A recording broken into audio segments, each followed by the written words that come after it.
Today on Marketing Spark, we're joined by someone who's lived and breathed the full journey, from lines of code to headline marketing campaigns. Vahagn Sargsyan is a former full-stack developer turned marketing leader, bringing more than 15 years of hands-on experience across top-tier tech companies. Currently, the VP of Marketing at Krisp, one of the leading noise cancellation companies, Vahagn has built his career on one core philosophy: marketing shouldn't mask product flaws, it should spotlight product excellence. And at Krisp, he didn't just market a feature, he helped invent an entirely new category by listening to real customer experiences and crafting messaging that resonates.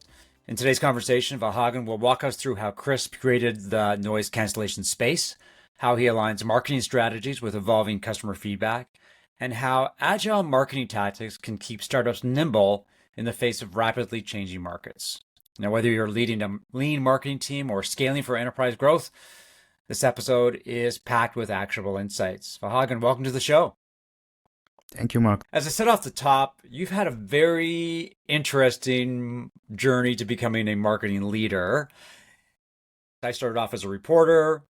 I joined a startup and became a marketer, and then I evolved into a senior marketing leader. Yours is different. You started as a full-stack developer. Walk us through your journey. How did you go from writing code to doing marketing campaigns? Walk us through that path that led you to Krisp.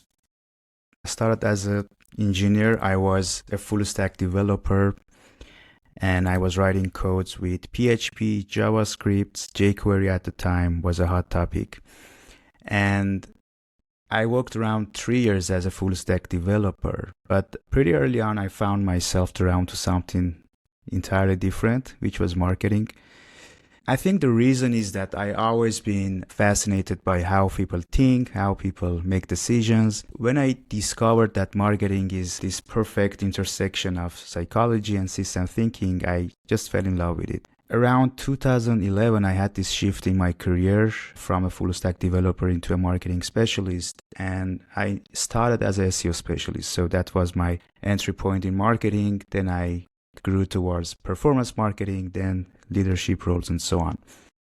Before joining Krisp, I worked in a few different companies. One of them was Rocket Internet, which was the first place where I got exposed to the startup world and tech ecosystem and so on. The experience really sparked something in me. I felt the excitement of building products and shaping marketing from the scratch. And I also realized that I truly enjoy working in an early stage environment where nothing is set up yet. You have to create from the ground up. And yeah, that eventually led me joining Krisp in 2019. I joined as the marketing director. At the time, company was still on early days, no marketing engines, no revenue, no clear product category, but the vision was clear. So I was joining a company that was trying to shape a new product category. We'll talk a little bit about Krisp and how it has established market leadership. I want to ask you about your view on being a developer, understanding how code is written and how that gives you an edge as a marketer. A lot of marketers, including myself, we're writers or creative types. If I'd gone back in time, I would have learned how to code. As a developer, how does that change your approach to marketing? Does it give you an edge? Does it give you insight that you think other marketers don't have? In my experience, it's been very helpful for me as a marketer because first, being a developer changes your mindset. You start to think more structured. You try to be more structured when planning, when coming up with new ideas and so on. So that's the part that stays with you your whole life. It's the part that impacts the mindset and how you think and how you manage projects. The other part is how good you understand and perceive products, because if you are working in a tech company as a marketer, you need to have a good enough understanding of how the product works, how the code works, how the features are designed, and so on. I think that's where having a development background gives you an edge, right? You start to better understand the product itself, and also it improves your communication with the tech teams. So it becomes much easier to communicate with a product manager, with head of engineering, and so on. So to me, that's been very helpful. I want to talk about your experience at Krisp and what you're doing there. Let's take a step back and have you deliver the Krisp elevator pitch or the value proposition. Great brand. You've been there for, as you said, 6 years, building the brand from scratch, the marketing engine from scratch. So talk about Krisp, what it does, who it serves, and then we can talk about how the company has leveraged marketing to establish itself as the market leader. Krisp is a voice AI company with the main goal of improving communications through AI, human-to-human communications. And we started as a simple noise cancellation feature back in 2018.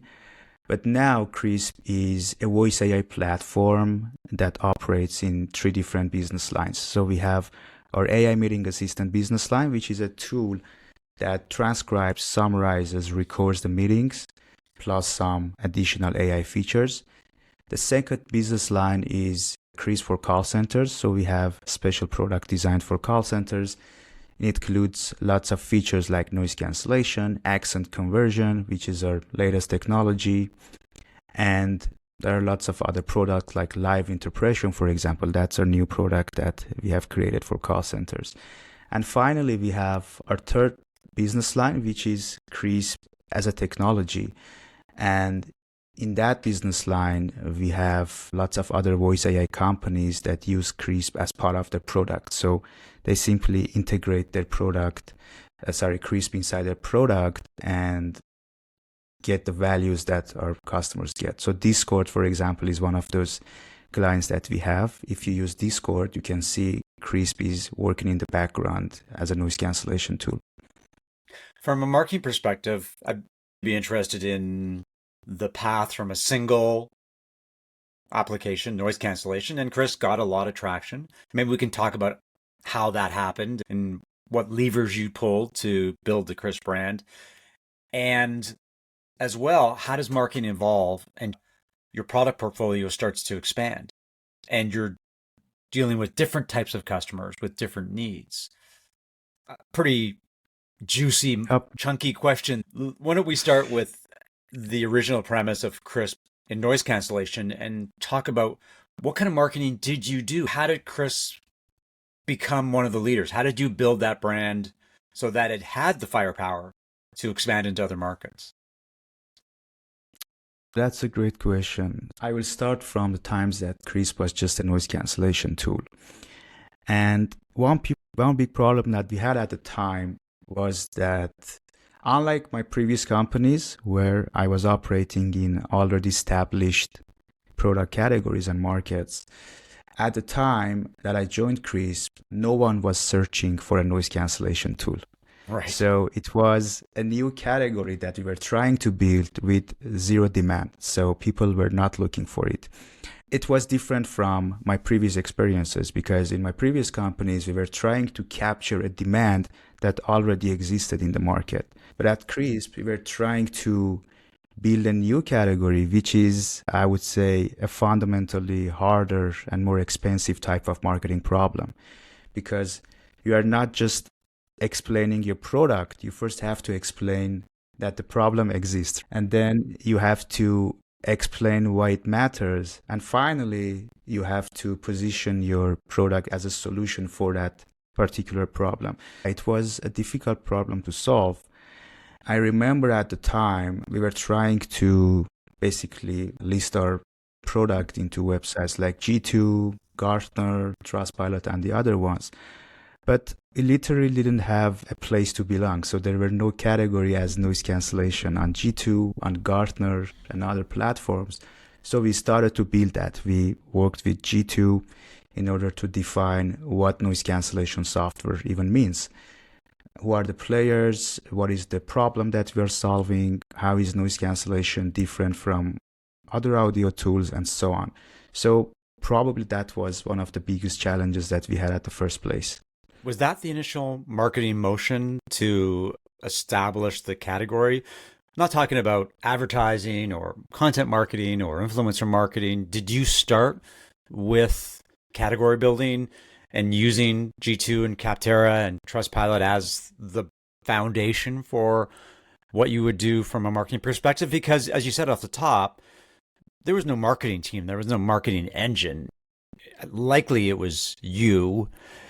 Why did you make that decision to start with G2 and other platforms?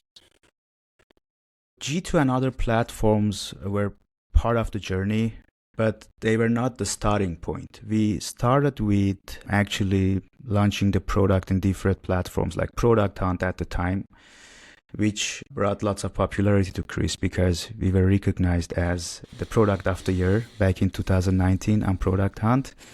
And then we started to get some traction from tech-savvy community because there were lots of gamers, lots of freelancers on Product Hunt. And we started to get some signups, installs. They started to use Krisp. And because it was a new technology at the time, the first early adopters started to basically do the marketing for us. So they were sharing the product on Twitter, they were sharing with their friends. And because of that, we got lots of brand awareness, word of mouth, and so on.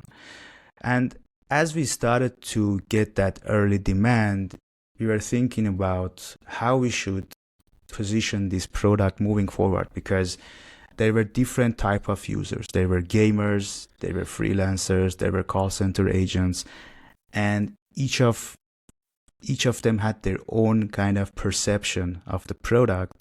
So we wanted to have one single category, one single umbrella that we can place all these different use cases. So that was the time that we started to work with industry analysts, with G2 and other platforms in order to build that category.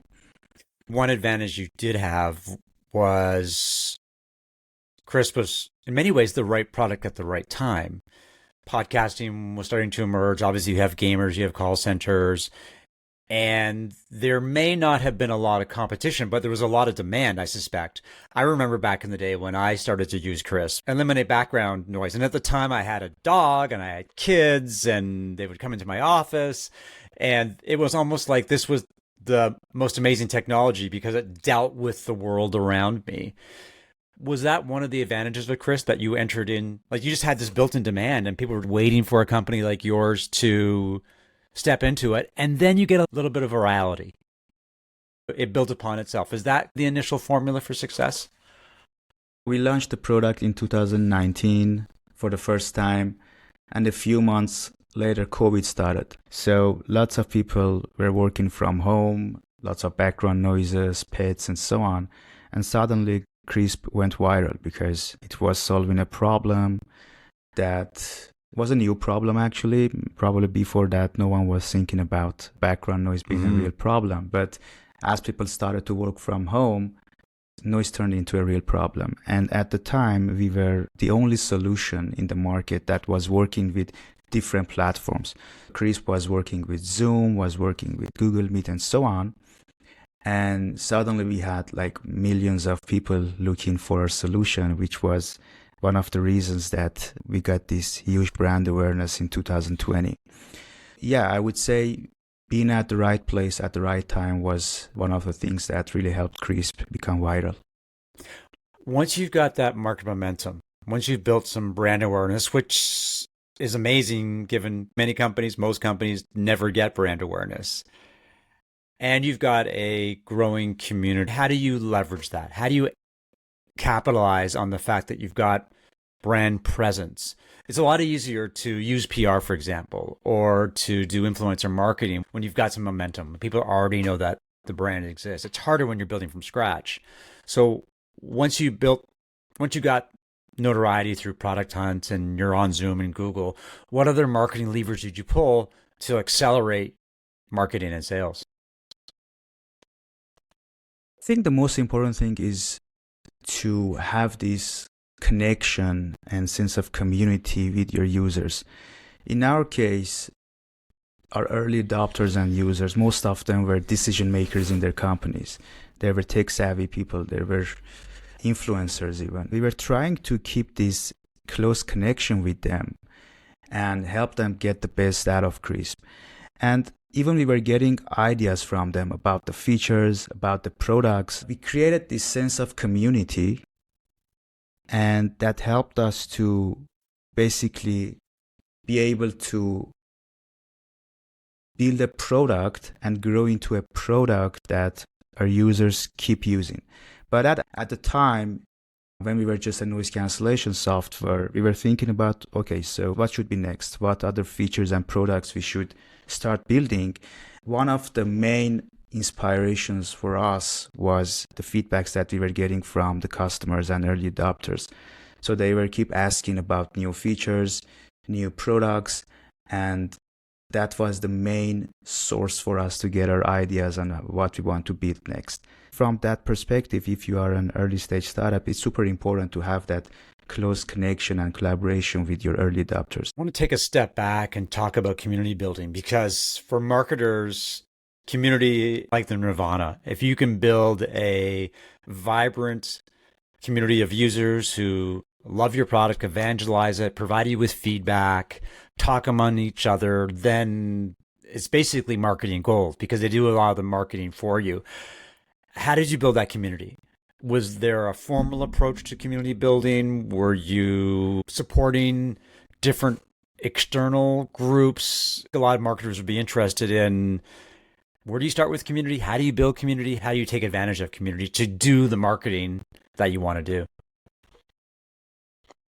I think for us, it was more about having direct connection and direct communication channels with the customers, because at the early days, Krisp was still a very small team. There were just a few people in the marketing. It was me and one of the co-founders that was focused on marketing. And we were answering all the comments. We were replying to all the comments on, let's say, Product Hunt, AppSumo, and all the other platforms.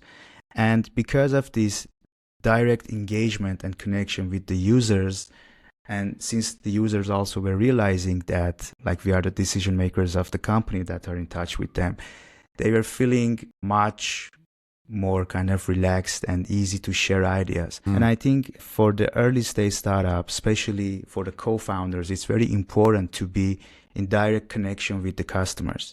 Because if the customers feel that their comment, their feedback can be turned into the next feature or next product for the company, they feel much better. And I think from that perspective, our co-founders did a great job, because they were basically the front line. They were supporting customers, replying to tickets, replying to comments. And I think that was one of the playbooks that we basically adapted.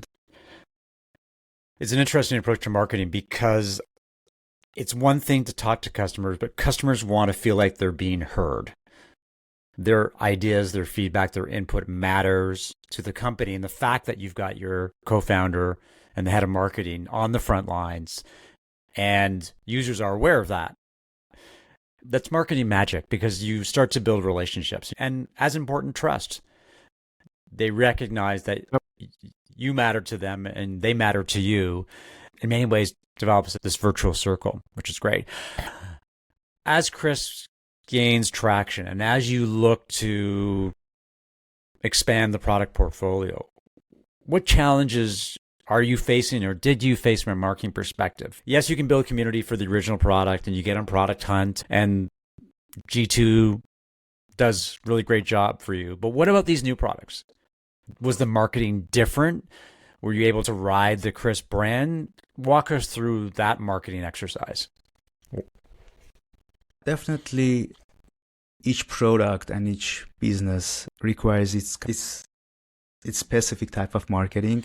For us, in each of our business lines, we have different approaches.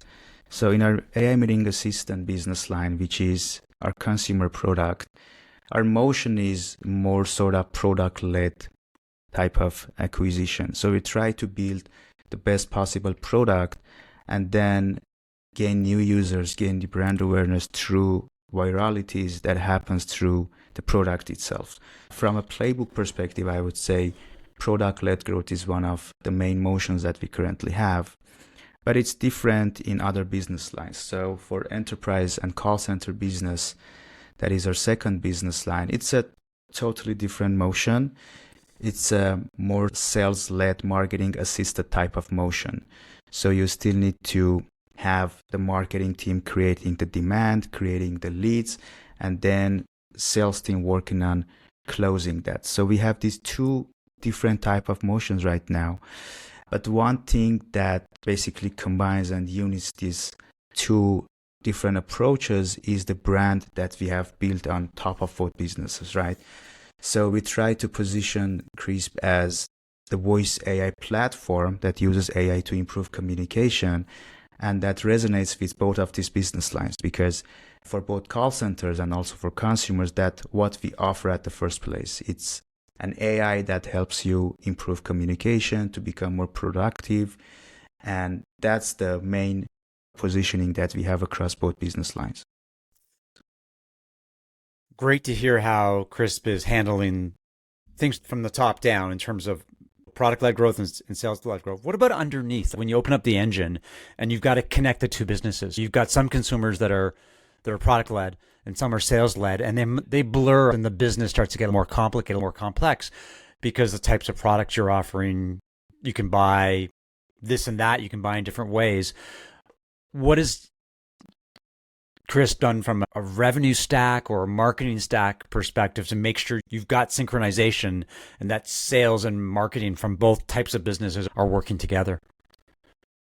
One of the best decisions that we've made at Krisp in the past couple of years was to separate how these different business lines operate. So we used to have centralized teams, like centralized marketing team, sales team, that were handling the operations for both business lines.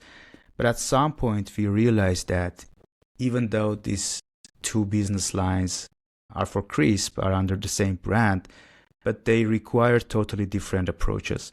So we started to create smaller teams that are dedicated to one specific business lines. And that happened across all functions. So that started from engineering. We started to have different distinct engineering teams that were focused on just one product. And then that happened across product team, marketing team, sales teams, and so on. So on the leadership layer, we still have this centralized leadership.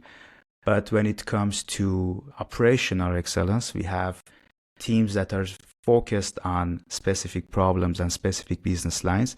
And we try to keep these two business lines separate because we are targeting completely different audiences. They have their specific needs. And that's the reason that we separated that. How do you underpin your business in terms of technology to make sure that you have systems in place that can support product-led growth and sales-led growth? From a product perspective, we still have this big Krisp voice AI platform that is the foundation of the product. But depending on what business line and what customer we are serving, we are able to build and add different sort of functions and add-ons on top of that voice AI platform. So if you are an SMB, you can choose to use Krisp AI Meeting Assistant, meeting transcription, and those kind of tools. And if you're a call center, you can pick AI accent conversion, for example. So from a product perspective, the foundation, the platform is still the same, but we allow users and customers to choose the specific features and products that they want to use. There's a lot of talk these days about brand building. The pendulum seems to be swinging back to brand from data-driven marketing. The idea that not everything necessarily needs to be quantified. Not everything needs to be measured. There's some things that can be quasi-measured or not measured at all. So as a VP marketing, how do you balance long-term brand building? And Krisp has a great brand with the, I don't know if it's the right word, urgency of short-term growth metrics. Building the brand, but also driving the business from a metrics perspective.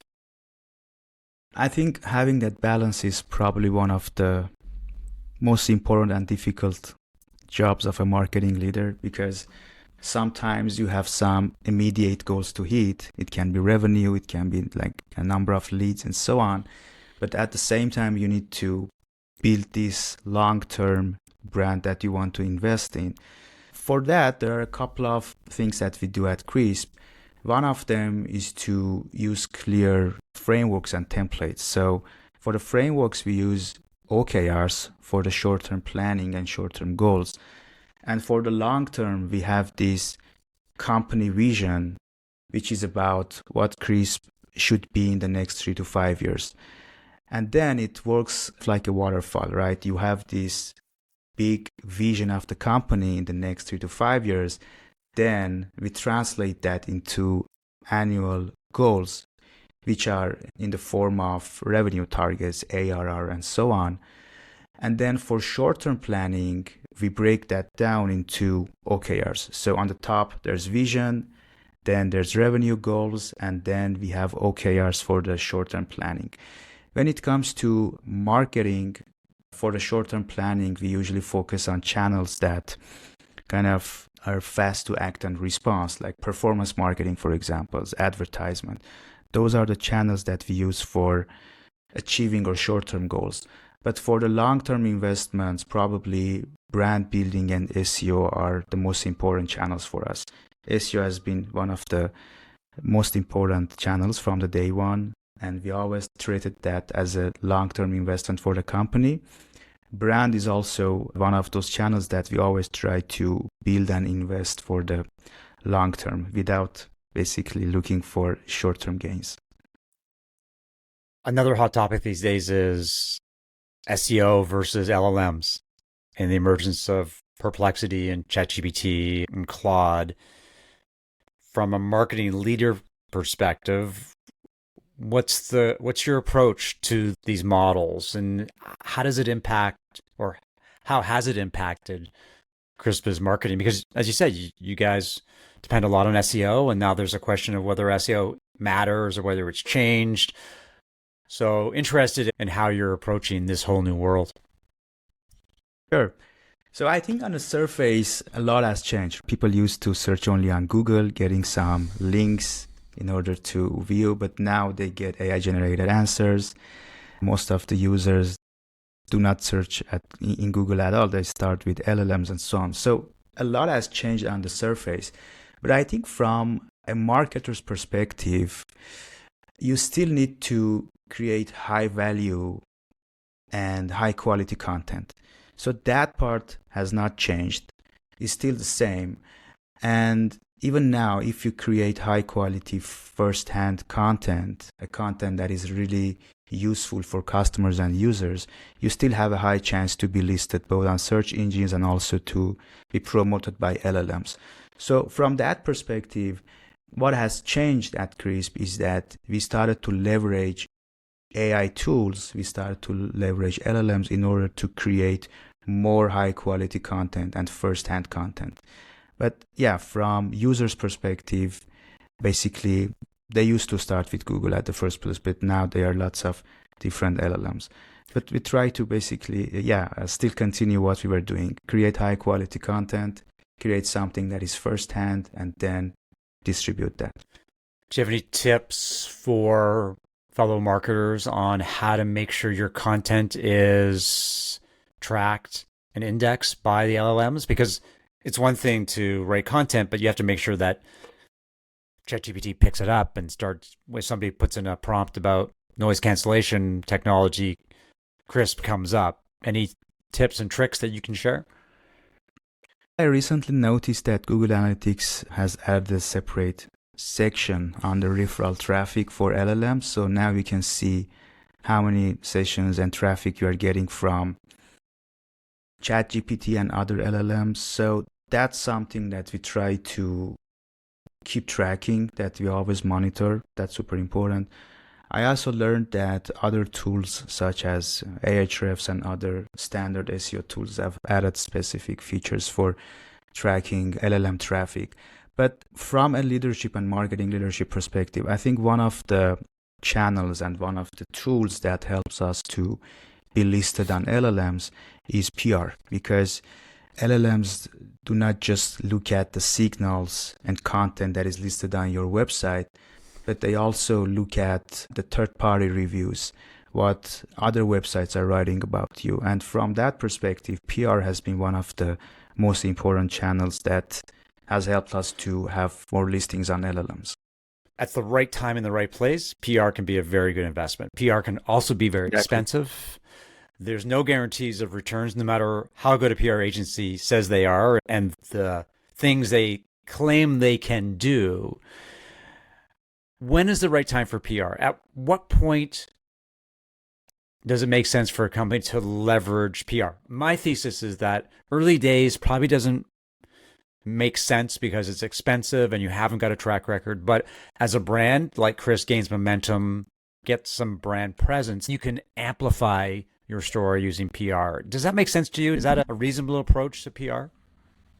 For the early days, you just need to focus on building those inbound muscles like SEO, for example, because you need to have a strong and a compelling story to tell in order to have a PR campaign. And that usually doesn't happen in the early stages of the startups. You need to have a user base. You need to have this interaction with the users in order to be able to craft compelling stories. On that front, I fully agree. It's not a channel for early stage startups.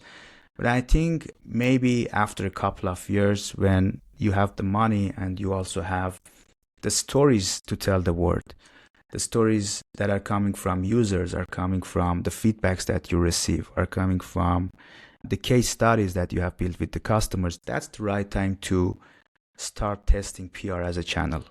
I would say the right time for doing PR is when you have a strong point of view or interesting story or strategic narrative to communicate to the world. That's the right time to start.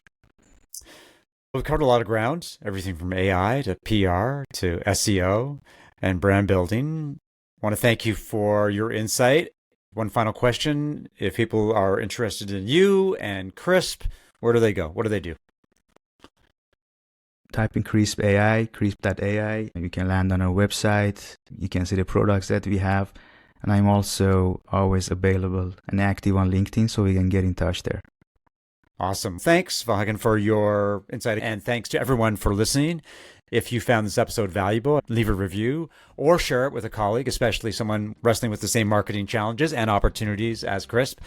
Marketing Spark is all about helping B2B SaaS founders, marketing leaders, and entrepreneurs uncover what's working, what's changing, and what's next in the world of growth. If you're a B2B SaaS marketer or founder with a unique story or a fresh take on marketing, growth, or leadership, I'd love to hear from you. Reach out to me on LinkedIn and let's talk about getting you on the show. Until next time, thanks again for listening to Marketing Spark.